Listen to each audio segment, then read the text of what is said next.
hell's happened there? Hey Andy, your face on the moon again. Bringing it back with Mopo Shnack. How you guys all doing today? And welcome back to Taking a Bite, the show that's as informative as it is delicious. And it's looking like that time of the month, folks. It is time to spin the wheel of Shnack and see what topic I'll be talking about on today's edition of Taking a Bite. Hey Andy, spin the wheel. Andy, spin the wheel. Andy, spin.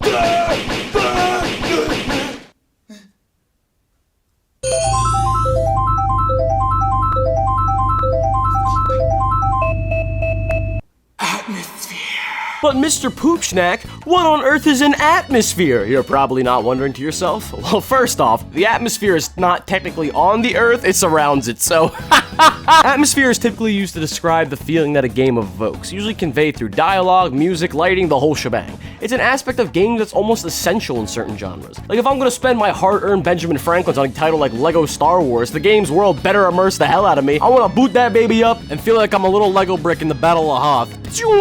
Okay, but like seriously. Any game that attempts to tell an impactful story or any game that has a sense of adventure should focus on developing their atmosphere. And in some cases, this fancy 10-letter word could be the difference between a good game to an experience that latches onto like a disgusting little parasite and never let go. So today, I'll be taking a bite out of a game that I feel captures what it means to be atmospheric more so than any other title I've come across thus far in my life.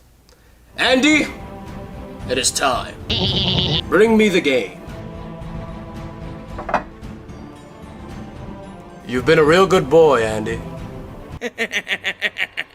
Andy, what is this?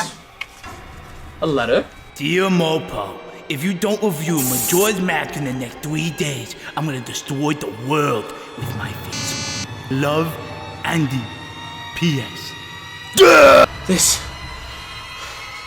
is terrible.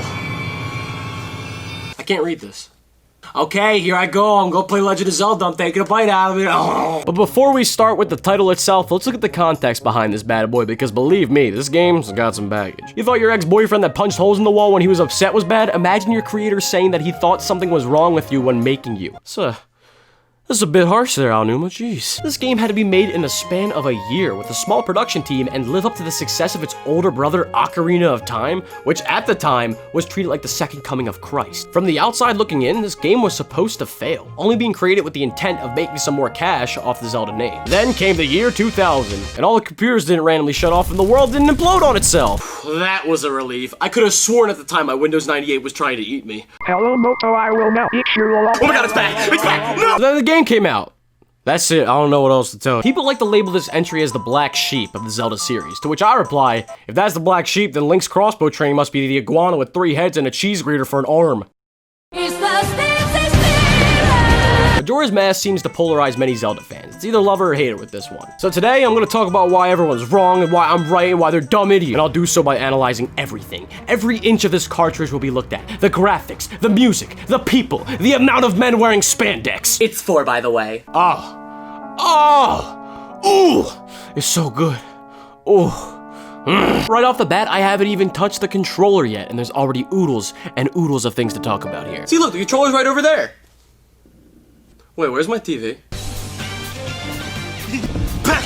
Drive! The game lures you in with a false sense of security. The first image the player is presented with is this weird heart-shaped mask, followed by the masked salesman from the last game holding it up in some dark voice. Oh my god, is that Mario?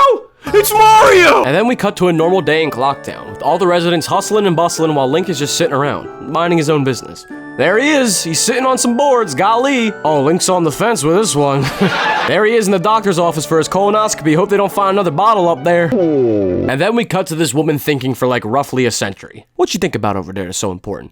Probably considering hitting that subscribe button. But suddenly comes nightfall and the music becomes a little bit more eerie, if you will. And finally we are hit with the coup de grace of the intro. The cut the grass. Just look at it. Hey Andy, that moon over there looks a little bit like you. Dude, seriously, that's f***ed up. Like, I deserve more respect than that. You're right. I'm sorry. The intro alone perfectly captures the feeling this game wants to evoke. It begins with mystery and intrigue, followed by comfort and lightheartedness, and finally we are met with creepiness, misery, despair. Link is barely the focal point of this intro. He's just kind of walking around minding his own business, observing stuff.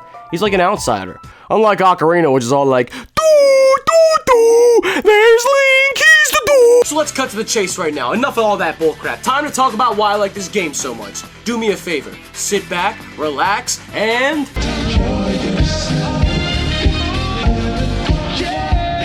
Now, I'm not sure if I can find this in any interviews or articles or whatever, but I think Zelda's got an interesting design philosophy. And no, this isn't some pseudo-intellectual way of saying, Nintendo, what were they thinking? No, my dear viewer. Well, I mean, for the most part. I believe one of the focal points when crafting each new Zelda title is provoking some sort of emotion which is cohesively presented to the player through, well, every aspect of it, really. Breath of the Wild with exploration, Ocarina of Time with growing into an adult, Skyward Sword Link with big lips, cause he sucks so much cock. I could go on and on about this, but ultimately, we're talking about Majora here today, with its theme being, I wanna go home. This is scary. Why does the moon look like that? Nothing matters anymore. The game is depressing, and it's dreary, but like, in a fun way.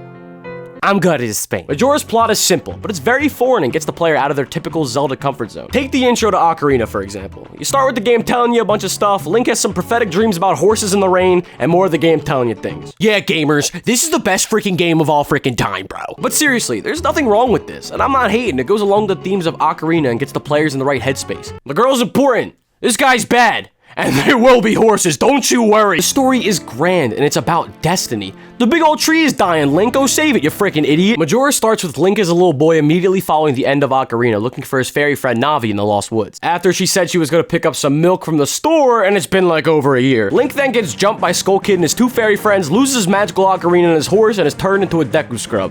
And you thought you were having a rough 2020. Also, side note, I love how the game allows you to control Link for a little bit in the beginning just to be all like, here it is, this is Link, this is how you play, get used to the controls. Get cooked. You're then greeted by the happy mask salesman from the previous game, who is creepy enough as it is, but in Majora, he's as weird as American actor Joaquin Phoenix. Welcome. Joaquin, welcome to the show. Now, Joaquin, I'm gonna cut to the chase. Word has it that in order to play the role of the moon in this game, you had to eat 4 pounds of sour gummy bears in one sitting. Is that true? Hello, I'm Joaquin Phoenix, and I love Majora's Mask for the Nintendo, Xbox, Atari, Genesis game. Jokes aside, this game does a very good job establishing things right off the bat. First off, sure, this game might look like this game, but if anything, it's more like this game. Oh wait, that's not a game. Characters from Ocarina are present, yes, but they're different here. This woodland imp that plays the flute in Ocarina that was just a mere silly willy is now in possession of a mask that wields the power of demons. Who let this happen? Was it you, Dancing Belly Man? Oh, never mind. Moves like that, they do not lie. And this extends to the rest of the cast in the game as well. A lot of familiar faces. Almost every NPC is reused from Ocarina, but deep down, they're entirely different characters. However, not every NPC was so fortunate and didn't make the cut to be a resident of Termina. So let's have a moment of silence for those we lost, stuck in Hylia. But the characters that did make it to Termina have way more depth than their Hylian counterparts. In Termina, you got this woman Anju that runs the Stockpot Inn that's all sad and stuff. Relatable. This is because she's supposed to marry a guy named Cafe that up and disappeared a month before their marriage, and she's left wondering to herself, why did he leave? Was it because of her? Did something bad happen to him? Or perhaps it was because Andrew's grandmother looks like a disgusting sleep paralysis hallucination. No! You're not real! You're not real! Please stop! No, actually. It turns out he was transformed into a child by the Skull Kid and had his ceremonial mask stolen by a thief, with which he promised to give Andrew as per tradition for their marriage. You start to really care about these piles of pixels. Like, they're just video game characters, but their situations feel so real. And like, I feel for them. Like, hard. You know, it's funny. This isn't the first game that gave me feelings for a fictional character. I'm getting a little ahead of myself here. The main thing in this game that separates this one from the other Zelda pops is masks and time travel. Two things that were kind of played around with in Ocarina, but in this one they're just like... The way masks work are simple. You put them on, and they do things. You had a masquerade and you didn't even invite me? That's fine. That's cool. Just know that you're f***ing fake, Link. You're f***ing fake and you wear those stupid masks. They range from utterly useless, like the one that makes you look like a very sad Luigi. Am I having fun yet? The side quest stuff like the Bremen mask that makes you march with little chickies to make them into full-grown chickens, which grants you a heart piece for some reason. To incredible innovations like the 3 transformation masks. They alter Link to be a Goron, a Zora, or back into his Deku form. And these bad boys are the cat's pajamas, giving Link new movement options that make exploring the world way more fun and exciting. Goron Link can roll into a ball and travel super fast. Zora Link has great swimming controls and is fun to use. And Deku Link has the fun feature of running around like Stewie Griffin. It seems today Okay, he can like shoot out of flowers and glide around to faraway platforms, but this is like pretty situational and very underutilized. He can also spit on things to kill them. I tried that once.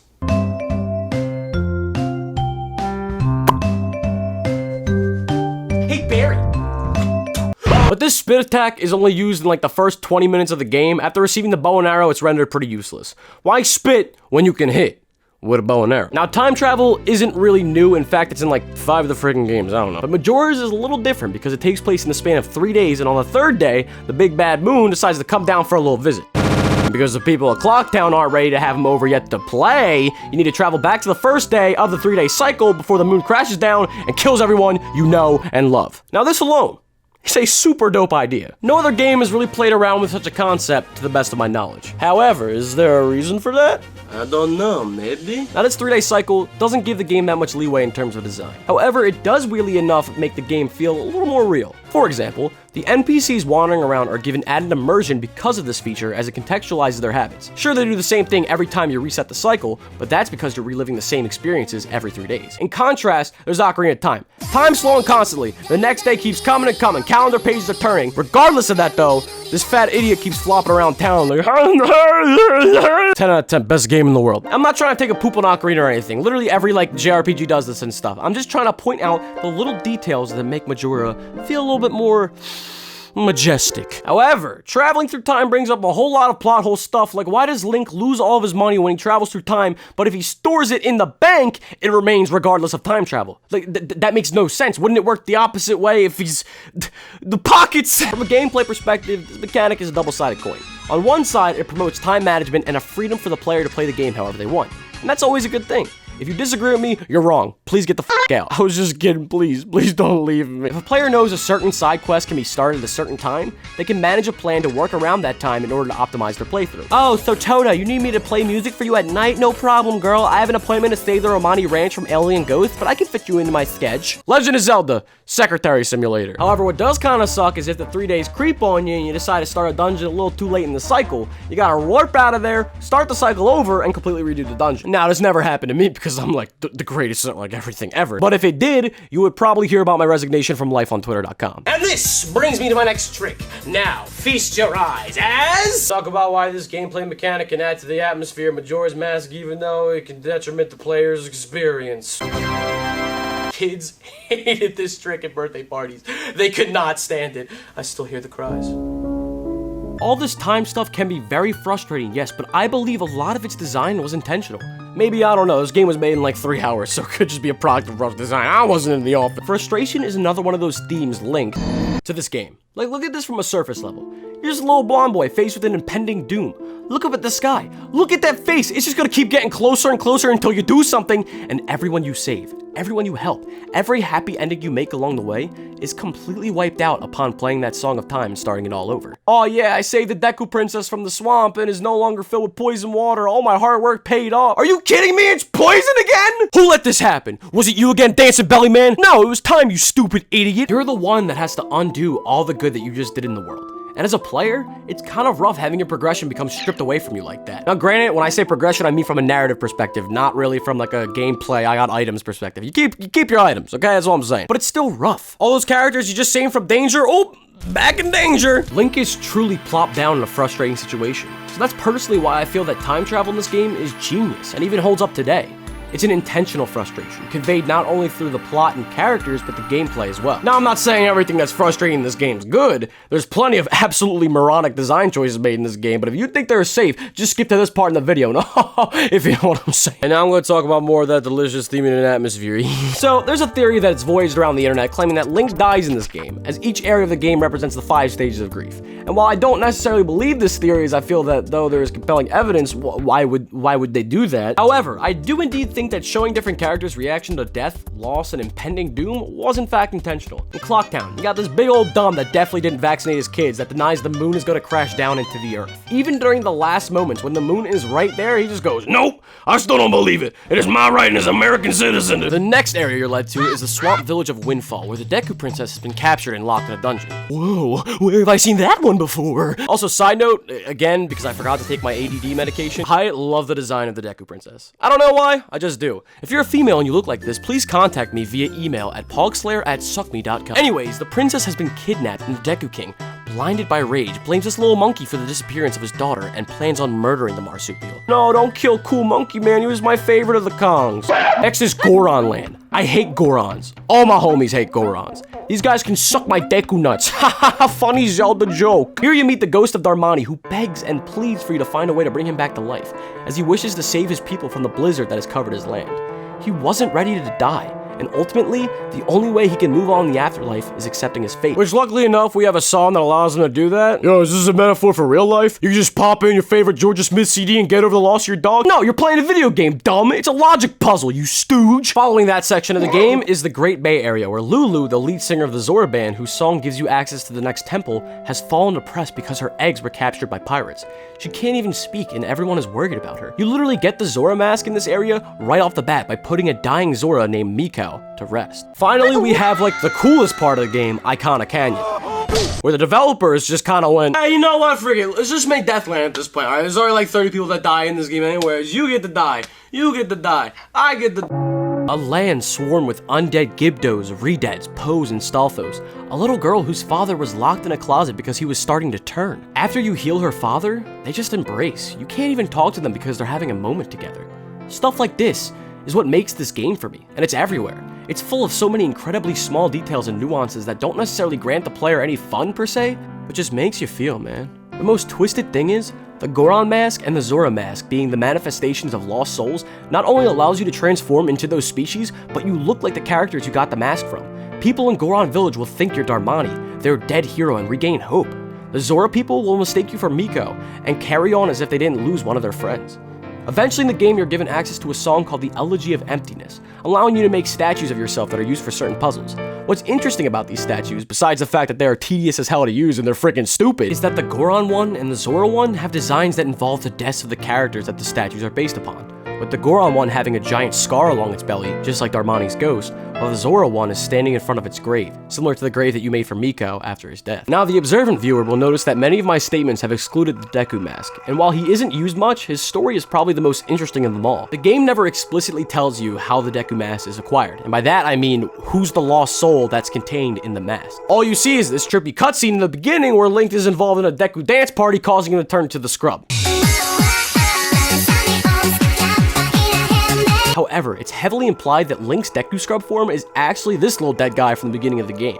You reach this conclusion as the Deku Butler from Windfall states that you remind him of his son, and after the credits at the end of the game, he's lying there, in front of the dead corpse paying his respects. It's so good, the level of detail, it's just really good and I really love it, and you should too! Hey, but if not, it's okay, this game isn't for everybody and you know what, you're entitled to your own opinion. Many will complain that Zelda lacks its usual amount of content. Oh, there's only 4 dungeons? No thanks, Mr. Man. But that's where I argue that this game is less about those dungeons and more so about the side quests and the people you meet along the way. And personally, I feel that you only really get to the point of this game by helping said people and completing all the side quests. Now, some will argue this is bad game design. Like, who wants to play a game where all you do is run errands for people and talk to them? That sounds boring as hell. I wouldn't know anything about those games, though. Those games are for weirdos. I only play big boy games. But by talking to everyone, getting to know these people and their problems, you really start to care about the moon crashing down. Not because the game tells you to, but because you want to. Why should you care if the moon falls? You're not from Termina. You don't even go to this school. You care because you want to help Andrew and Cafe reunite and get married. You want to make sure that Pamela and her father are okay in the end. You want Lulu to overcome her depression. And you don't really care about the stupid Gorons because they're big, fat, dumb idiots. But you get what I'm saying here. This game really makes you sympathetic for all these wacky people. There are some players that when playing this game, try to help as many people as they can before taking on the final boss, because they cared enough to do so. And the best part is, even if you made the most optimized route and can conceivably help out everyone, in the end, you can't. It's impossible to save everyone, as there's a quest that requires you to not help someone in order to complete it, which adds an additional layer of frustration that ties into the theme of the game. And the final hours of the 3-day cycle, oh, it's so beautiful. It's the most beautiful, emotional moments in any game. This theme music plays in almost every area in Termina, symbolizing that the end of the world is taking precedence over everything that's currently happening. The Master Swordsman, a once stout and confident figure, can be found in the back of his dojo cowering in fear. I don't want to die. The Postman, a man whose entire purpose in life is his job, is conflicted because the moon crashing down is, quote, not on the schedule. You really feel the weight of the situation. It's honestly incredible, and I can't describe any moment in any other game that has felt similar.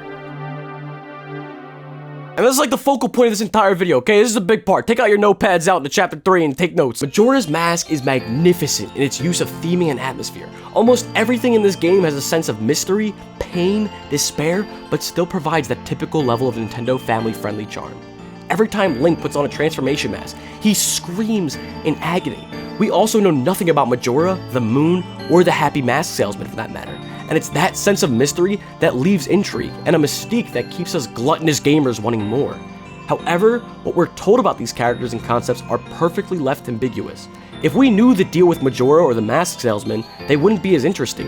You wouldn't care, oh, Majora was actually used by the goddesses as a paperweight and he got mad about it. That's not interesting or clever. That was a dumb joke. Forget I just said all that. The fierce deity mask, the reward for collecting every mask in the game, allows you to control this insanely overpowered god of destruction during boss fights.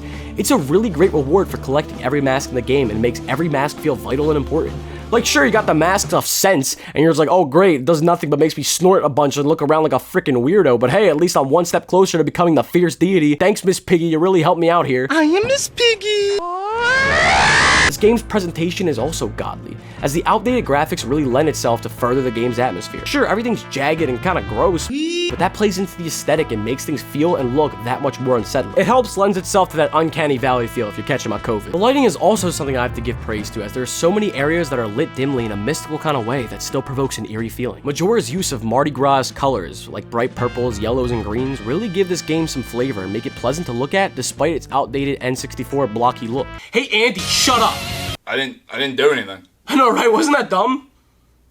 Let's talk about some of the stupid stuff in this game. Uh-oh, game not perfect. It's really bad and I hate it. I'm gonna do something more interesting than play it, like write a letter to my congresswoman. Okay, this game still has some growing pains from making that jump to 3D. This honestly would be a gem if there weren't so much annoying padding throughout it. Let's take Icona Valley for example again. At one point, you gotta go through this castle, okay? You get to the top of the castle. There's a crack in the ceiling. Game tells you, hey, you should break this. So you're like, oh, I'll break this with some bombs. Oh wait, nothing.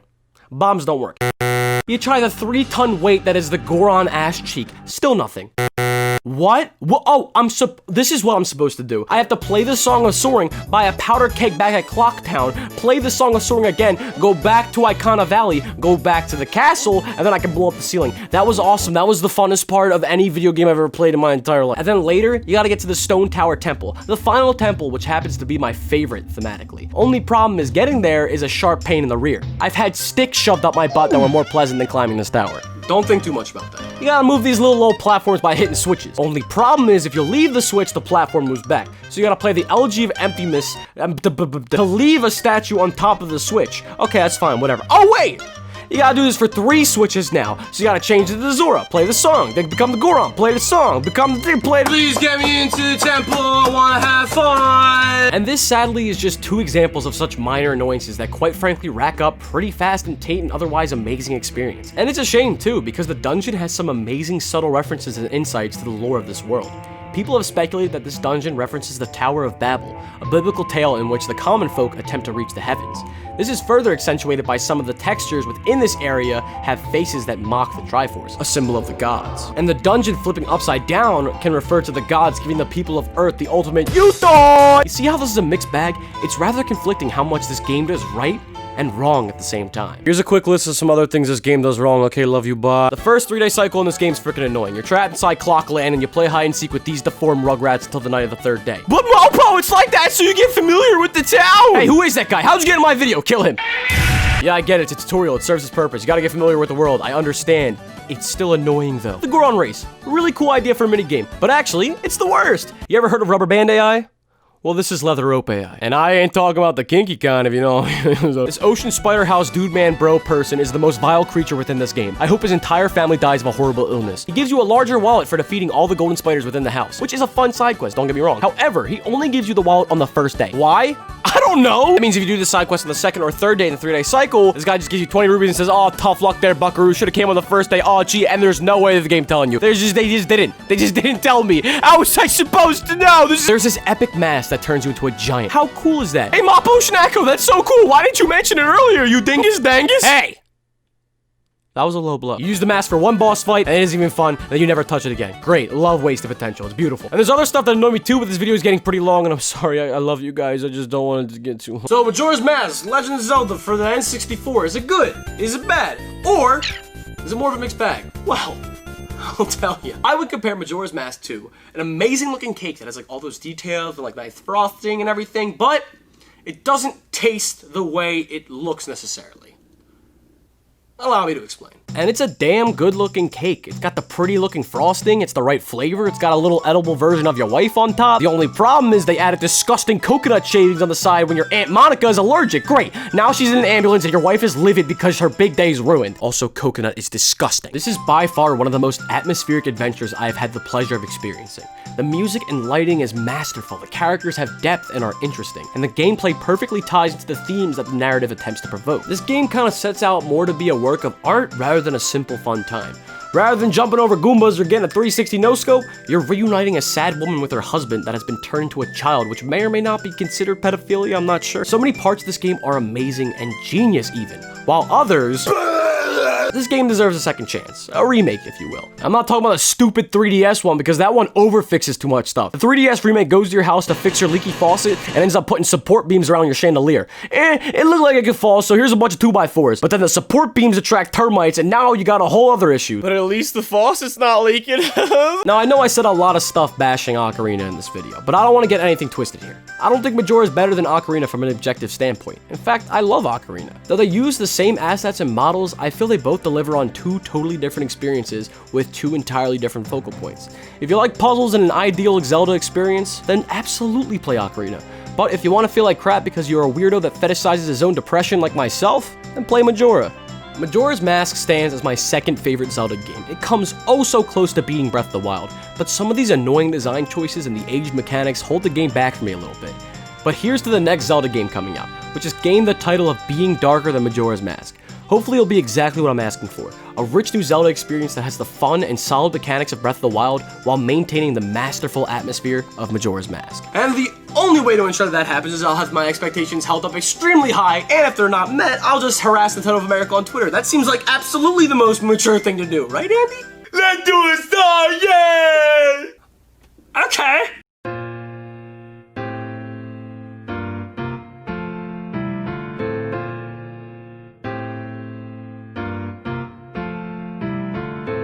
$259,200 seconds, 259,000 moments till we die. 259,200 seconds.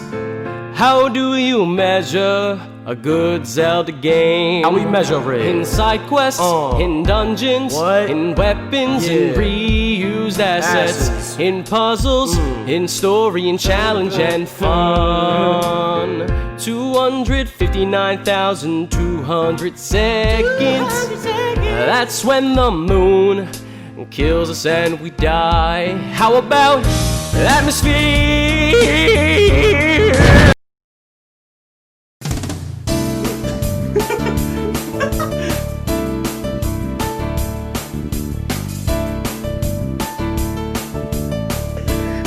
You want to do that?